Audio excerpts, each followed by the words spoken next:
Hello, homeschool mamas. Welcome to the year-round homeschooling workshop where I'm going to teach you how to follow the seasons to make the most of your homeschooling experience. And in this workshop, you're going to learn how to harness the power of the weather to optimize your homeschooling routine.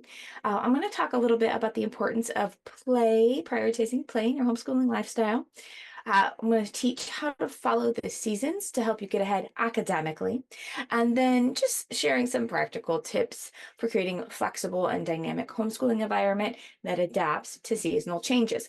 I am located in Portland, Oregon, in the Pacific Northwest. It's known for being very wet and rainy. So we've got to be able to flex and adapt to our weather schedule.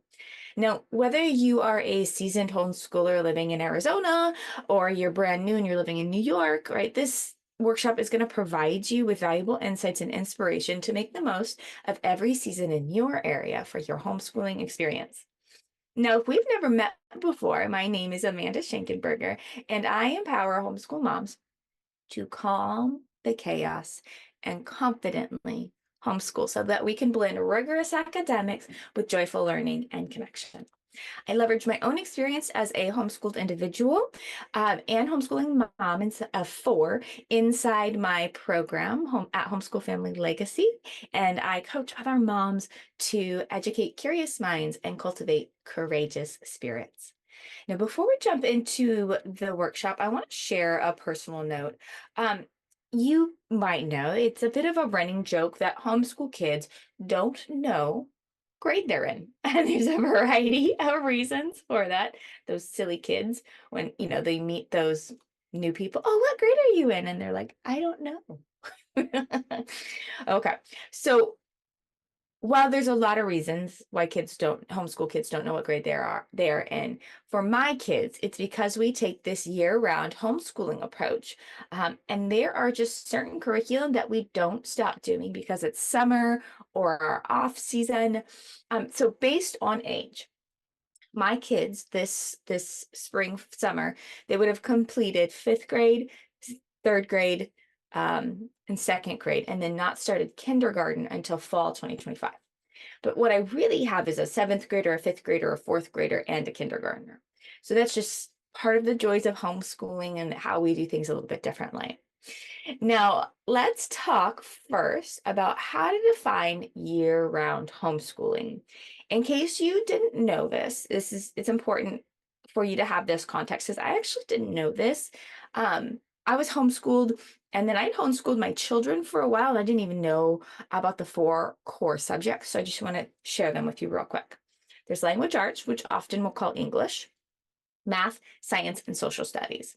Now, year-round homeschooling doesn't necessarily mean we're doing all of these subjects every day throughout the year. It typically means having a very concentrated season where you have a strong academic focus so that the rest of the year can have a more relaxed approach. It can also mean learning takes place throughout the year rather than following a traditional public school calendar with a long summer break. Or it can mean you have a strong academic focus on two parts of the year, and the other two parts of the year, it's very relaxed. Maybe, you're using the seasons for a loop schedule. Like there's a variety of ways to homeschool year round. There's really not a wrong way to do it. And everybody kind of picks and chooses what works for their family, and it might vary from year to year. So for us, we let the seasons dictate when we have our concentrated times of academic focus. Like I said, we live in Portland, Oregon, and it can be very rainy here. And while it's obviously important we get outside, I'd like to complete that 1,000 hours a year, but I'm a little I tried it one year and we camped a lot and we just didn't do it. Now I just work too much for that to be a possibility.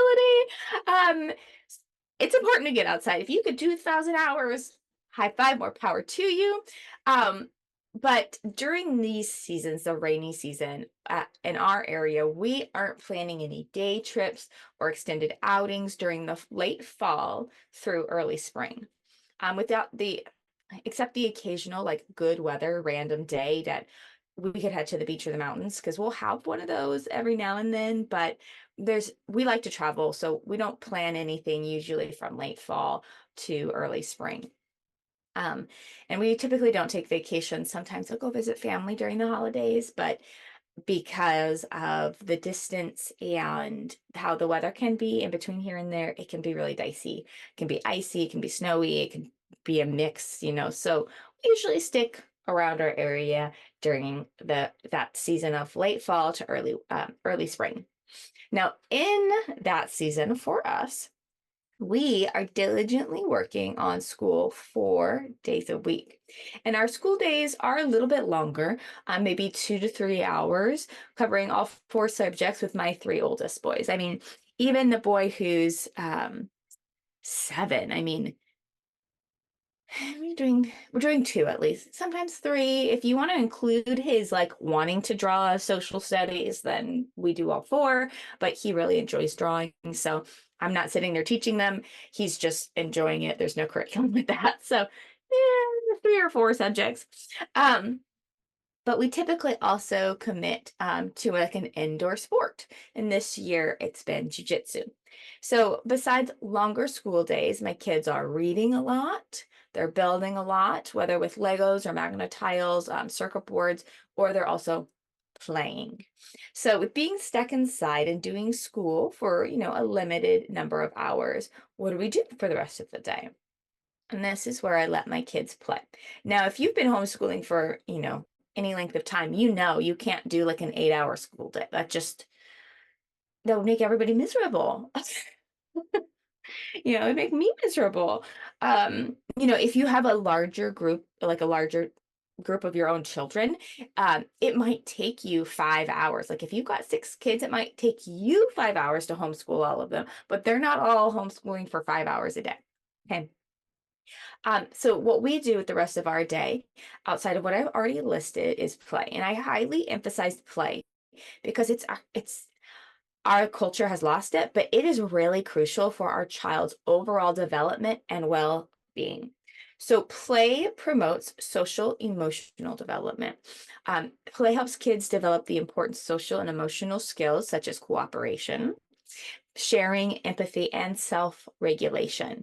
Through play, kids can learn how to navigate social situations, understand other people's perspectives, and regulate their own emotions. One of the interesting things, I follow, different psychologists and I read different books in that genre.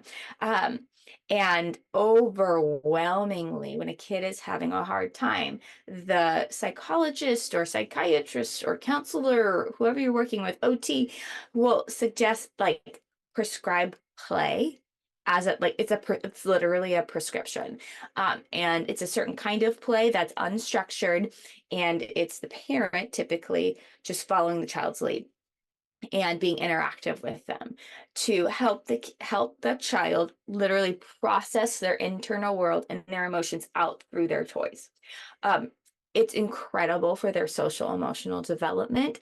And why would we even need to prescribe play? Like, we don't need to get to that point. Let's just let our kids play. It's the child's work. I can't remember who said that. Is that Maria Montessori? Play is a child's work. I can't remember, but it's really important. It's also very important for their cognitive development because play stimulates their cognitive development by problem solving, critical thinking, and creativity. They're building with blocks, playing pretend, solving puzzles, and children are engaging in complex cognitive processes that help them learn and understand the world around them in a very safe environment. We don't need to teach children, right? There are things like my 4-year-old, we started learning to read at 3 because he wanted to, not because I'm like, oh, I need to teach you. But most of what, like, he picks up on what his brothers are doing. He's reading full words that we're like, how did you know that says cheetah? There's like, that's a CH and a double E, like, maybe, like, I don't, sometimes we all like look at each other like, he just read that. How does he know that? So that's not because I'm this amazing teacher and I spent hours and hours with him. It is because he picks up on it through play. And obviously, I spend a little bit of formal learning time with him. I'm talking like max 20 minutes, max. And that's only because he wants to keep going, but usually 10, 15 minutes. a day. But my point is this play helps them develop cognitively. And because my 4-year-old has older siblings that are very engaged in reading, they read to him. My 11-year-old and my 7-year-old will read to him. And he really loves it. It's so cute to see them on the couch. Oh, it's just like one of the best things about being a homeschool mom. Um, Anyways, play is really important for cognitive development. It's also great for physical development. It promotes the active development of gross motor skills as well as fine motor skills. Gross motor skills are like big movement, like running, jumping, climbing. And then fine motor skills can be like stacking blocks. Maybe if you, depending on the age of your child, you could have them give them tweezers and they can pick up and move like grains of rice. That might be a really fun.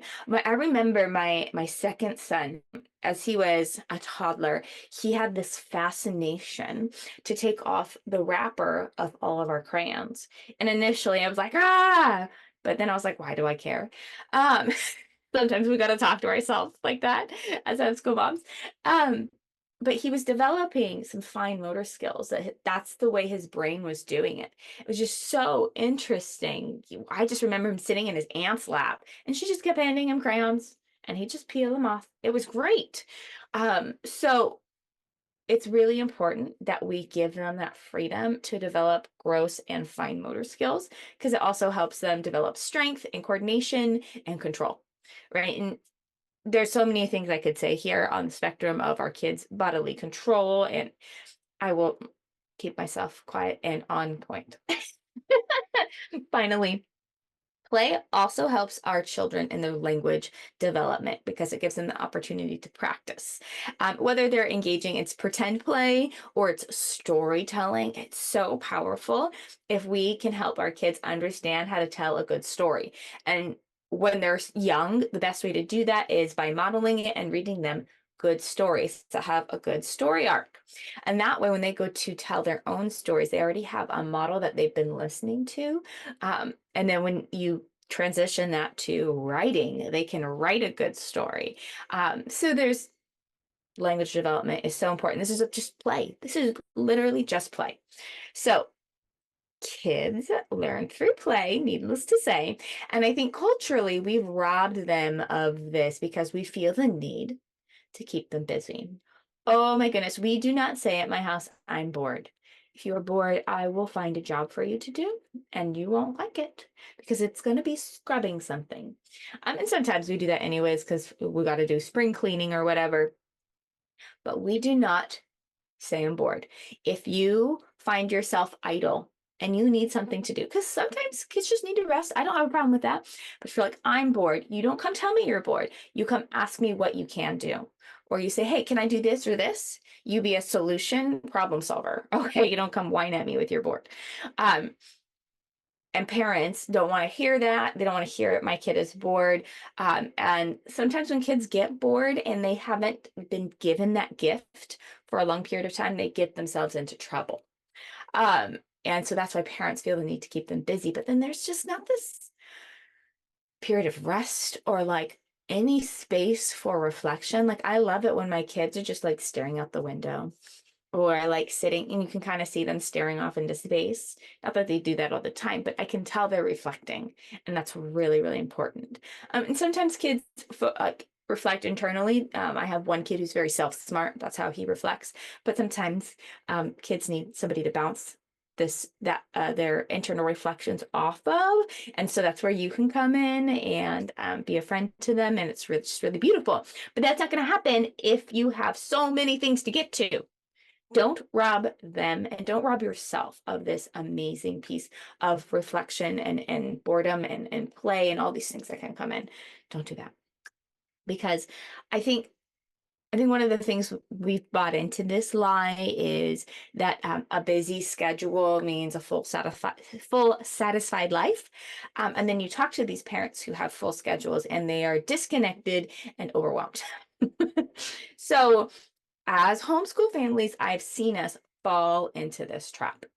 There's lots of reasons, but don't be afraid to slow down and just be present with your kids. Let your kids be present with themselves and their siblings and their inner world, and let them play. Okay. All right. So I believe this combination of prioritizing play and year-round homeschooling is what has helped my kids get ahead academically. And my oldest is, he's 11 again, and he's been taking a high school biology class because he's got the reading comprehension for it and the passion to pursue it. He just loves science, and he's read all the science books that are available in the children's section, like literally, I'm not kidding, probably all of them at least 5 times. Because when we get books from the library, he reads them 5 times. And so if we've gotten the same book like 4 times, he's read it 4 times 5 is 20. I need to know my multiplication better. My children are better at math than I am, praise the Lord. But he has a passion for it, so he can take a high school biology class. So my oldest two actually read at collegiate levels. In Oregon, we have to test them, and so I can see their test scores. Their Lexile level is what is provided by MAPS, and so you look it up, and it's like my 9-year-old is like first level college, and my 11-year-old is at second or third year college. Like he can read that and understand it. And like I said, they're all at least a grade ahead. And that's because we buckle down during the ugly season in our area, and we keep a more gentle pace through the summer, and we just don't stop our formal learning. I really think it's silly and inefficient to take math off because it is such a building block, and even to just like stop writing, like why would you do that? You're gonna slide back. It's just like, why would you stop working out? Like, I understand taking a little bit slower pace, but like, why would you just stop? That doesn't make any sense. You'll lose muscle. So every week, my boys, during our off season, they are keeping their math skills alive in their mind by completing 2 to 3 of their math lessons every week. We're pretty rigorous about 4 during our ugly season in our area, but we're usually at 2, sometimes 3 math lessons a week in our off season, and they keep their writing skills fresh by working on a summer project that excites them. For example, last year, my oldest wrote a several-page essay on the philosopher Thales because he likes philosophy, which he doesn't get that from me. During the summer, we'll join a summer co-op or take lots of camping trips or both to enjoy nature and learn something about our area by visiting, new places. Like I said before, we love to travel, and that keeps us going on science and life skills. Because when we go camping, my boys help me a lot. They are helping me set up, they're helping me take down, they're helping with the fire, they're helping with cleanup. Like I do the cooking. I'm not ready to let that go. Not for camping cooking. One day I will. But they pretty much help me with everything else. And on the days we're out camping or having an adventure, that's our one focus. We don't worry about doing writing and math on those days. Sometimes they'll bring like a nature journal, but they usually end up like drawing comics. So that's fine. And then for social studies, we are always, my husband does Bible study with my kids all the time. We don't slow that down. And then I like to have meaningful conversations about different historical people. So currently I'm reading some Booker T. Washington things to them about character. So I kind of just float around who I want to focus on, no rhyme or reason, just kind of what I'm interested in or they're interested in. And so we're doing Booker T. Washington speeches right now. Now, I share all this information with you to help you paint a picture of what year-round homeschooling could look like, okay? This isn't like you have to follow this model or this is the only way to do it. These are ideas you can use to create a plan for your own family in your own geographical area. And maybe for you, your seasons are flip-flopped, right? Maybe this summer is too hot and you guys can't go out and play outside. And you can only play outside during the early spring and the late fall. That's the best weather for you to get outside. In that case, you would want to spend your summer indoors, highly focused on formal learning and spending time outdoors and on adventures when the weather is more tolerable. And perhaps maybe your weather is unpredictable. Sometimes we live in those kind of areas. And you can only plan a week at a time by looking at the forecast. So maybe you love skiing or snowboarding though, like was it not snowbird? You like the winter, like you're active during the winter. So maybe you take winter slow. And in the spring and the fall, you're more diligent. Or perhaps your children participate competitively in a certain sport.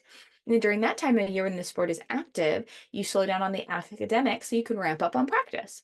There's really, again, there's not a wrong way to do it. And simply put, you'll want to make sure that you spend the bad weather indoors, diligently focused on formal learning, and the rest of the time can be a slower pace. And this is the flexibility afforded to us through homeschooling.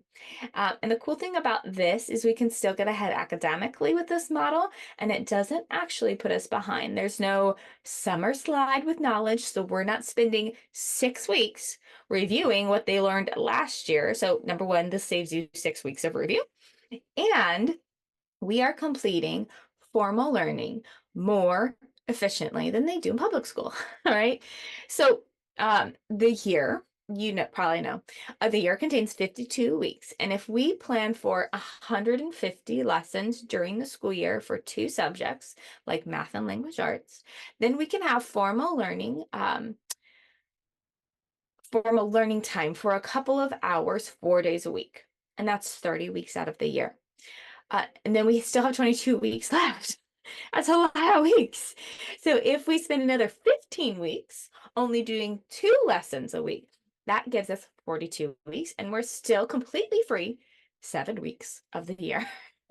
And I will tell you, 150 lessons is a lot of lessons. I usually stick to about 120, sometimes less, depending on age and stage. So personally, I think public and private school, I I think private school can have a better education than public school, but I think it has nothing, absolutely nothing on homeschooling. So I think public and private school are a complete waste of time. And we can be more effective and efficient at home, especially when we use the seasons of our geographical area to homeschool. If you've been staring at your homeschool plans feeling stuck, scattered, or unsure where to even begin, you're not alone. Most homeschool moms I work with aren't short on ideas. We're actually drowning in them. And they're tired of spinning their wheels, second guessing every decision, and still feeling like you're behind. And this is exactly why I created Get It Done Week. It's a 5-day planning event where I walk you, baby step you, through building a simple, customized plan that works for your guys' real homeschool life, not some Pinterest board. By the end of the event, you'll have your priorities clear, your schedule mapped out, and your confidence restored. So I want you to go to bit.ly/planhomeschool25 to check the dates and get on the list for the next one. You don't have to white knuckle your way through planning anymore. We can get it done together. And again, don't worry about getting this wrong or feeling locked into these dates. You are not married to this schedule. It can shift and change if the seasons do, or if a great travel opportunity comes up, something like that. This simply gives you a picture of what your year could look like. And as always, you're welcome to shoot me any questions here through Messenger or email me at amanda@homeschoolfamilylegacy.com. And I hope to see you in my live event.